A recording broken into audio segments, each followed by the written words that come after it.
ープは全部あないとテープとテープの間は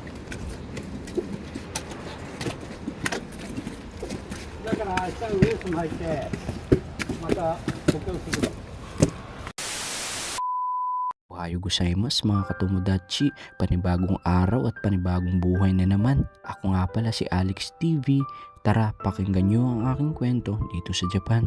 Araw ng Lunes ngayon, papasok na po kami sa aming trabaho. Kung napapansin yung may pintura na nga po pala yung damit ko, ginagawa ko po yan tuwing nalilate na ako. Fast forward po tayo, bali nakabihis na po pala ako. Nasa loob na po pala kami yan ng aming trabaho.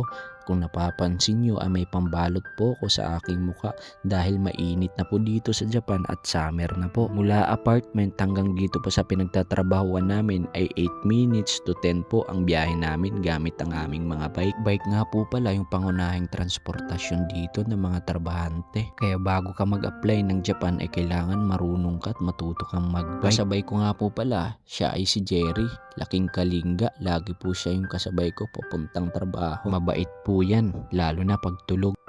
Dumating na po pala kami sa aming tambayan at may kasama po kami dyan na 3 Thailander. Dito po nakalagay yung mga gamit naming pang trabaho at saka yung mga bike. Bago nga po pala kami trabaho, kailangan namin pumila at mag-exercise. Ang bilis naman, may hawakan agad na pala, nahirapan na ako mag-voice over. Tapos na po pala kami mag-exercise yan at magsisimulan na kaming magtrabaho. Wala nga po palang barko ngayon kaya pala yung hawak namin. Magko-construction muna ata kami. Ang trabaho po talaga namin dito ay pintor. Nagpipintura po kami at nagtatanggal ng kalawang sa barko. Fast forward, break time na po pala namin yan. Ang break time po namin dito ay 10 to 10:20. May 20 minutes po kaming break time. Pero minsan kapag busy ay wala po kaming break time. Kaya tuwing hindi kami busy ay sinusulit namin yung break time kasi doon lang kami nakakapagpahinga. Kasi kapag marami ng trabaho, wala na po kaming break time. Namili na po pala kami ng inumin yan. Ayan, hindi may pasok yung 1,000. Napakahirap. Bakit kaya peke ata yung pera ko? Ayun, pumasok din. Akala ko peke. Namili na nga po pala ako ng iinumin. Paborito ko nga po pala ay kokwa dahil di na ako gaano nagiinom ng kape kasi nahihirapan ako matulog tuwing gabi. 1,000 po pala yung pera ko kaya may sukli pa ako. Binigyan ko rin po pala si Manong dahil gusto niyang mag-juice. Binigyan ko siya ng pera para pag utusan ko siya, hindi siya makatanggi. Ayun, ang galing, lumabas na. Wala namang tao pero may tae. Sa vending machine ay marami po palang pagpipilian. Merong otsa kapag ayaw mo ng matamis.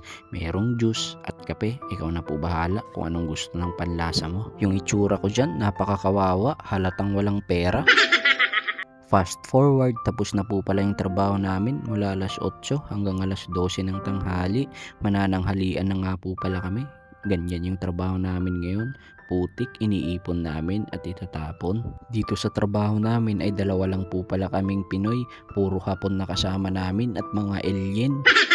Yung mga kasama po kasi naming mga Pinoy ay nasa kabilang shipyard.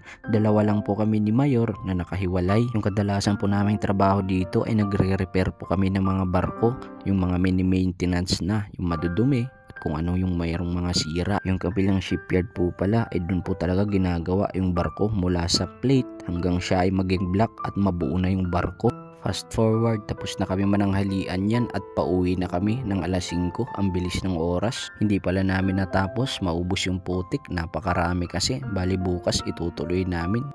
Yung pinaglilinisan namin, dito nga po pala pumapasok yung barko kaya napakaraming dumi. Yung mga dumi galing sa loob ng barko, dito po kasi natatapon lahat sa flooring. Pauwi na po pala kami yan. Ayan na po, paakyat na yung mga hapon. Otsukaresama desu, salamat sa inyong pagsisipag. Bukas ulit, marami pa tayong putik na hahakutin. At nasa taas na po pala kami yan, napakataas niyan. Kaya kapag nahulog ka dyan, otsukaresama diha ka talaga. Fast forward ulit. Napakaraming fast forward. Ano ba yan? Nabubulol na ako. Pauwi na po pala kami niyan ni Manong. Wala po kaming overtime ngayon kasi wala gaanong trabaho. Nag-stop over nga po pala muna kami yan ni Mayor. Siyempre, may hinihintay siyang epektos. Nga is life. Kaso wala daw epektos. Kawawa yung tropa. Na-stop pa ata.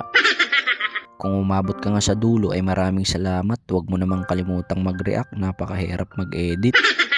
Shoutout nga pala sa solid supporter natin na si Chick Babachik, ang aking tropa na nasa Macau ngayon. At si Rodel Flores na taga Subic, Sambales, Manggahan. Shoutout sa'yo. Siya ay nasa Dubai ngayon. Galit ka ata, nagpapa-shoutout lang? Hindi naman. Hanggang dito na lang. Mga katomodachi, kaya huwag kayong mawawala hanggang sa susunod nating pagkikita. Paalam!